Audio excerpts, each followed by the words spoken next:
Bacana. E aí, tipo, aqui já vou até emendar, porque é o assunto que mais gerou pergunta, eu até podei algumas, porque eu falei: "Senão a gente vai ficar aqui, né, o dia inteiro respondendo pergunta", que é de birra. Ah, Muita pergunta de birra relacionado com alimentação, né.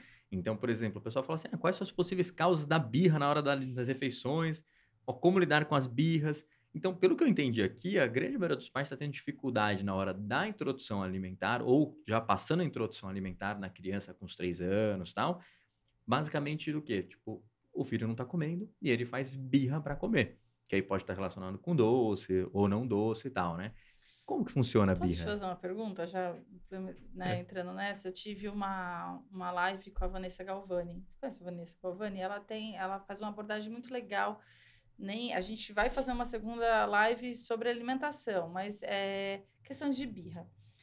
A birra tá no assunto birra na alimentação. Você, como que você aborda isso? Porque essa birra, ela não vai, ela tá na alimentação, mas essa birra deve acontecer em várias situações. Uhum. Você, como nutricionista, não é um todo que você precisa ver? É um todo, né, tanto que o meu mestrado foi em comportamento Ah, alimentar, porque, né, Ah, tão importante quanto o que a criança come, é o como e o porquê ela come. Então, quando a gente fala ali em birra, né, o que está envolvido? Porque, assim, a criança quando ela começa a fazer a birra, geralmente é numa fase em que ela começa a ter mais autonomia, ela começa a decidir a roupinha, a fantasia, o brinquedo, ela estava ali num universo de introdução alimentar em que tudo que você oferece, ela aceita e de repente ela descobre um mundo em que ela tem essa autonomia e não vai ser diferente com a alimentação. Ela começa a falar: "Isso eu quero, isso sim, isso não".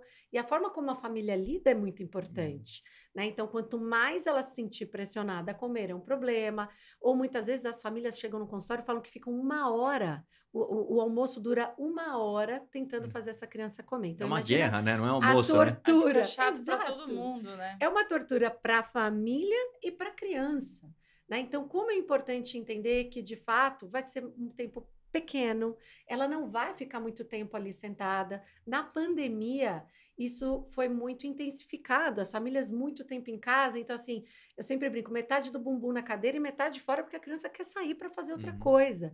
Então, se sentar ali for uma tortura, de fato, né, isso vai virando uma bola de neve. Então, usar o momento da refeição para falar de assuntos que não estejam relacionados à alimentação.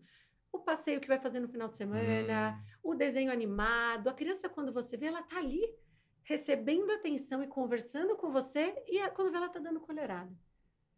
Feliz, Levar para o lúdico. levar para o Sim. lúdico, diferente, né, da pressão. E aí vem um outro ponto importante que as famílias muitas vezes fazem, você falou levar para o lúdico, é o excesso do lúdico.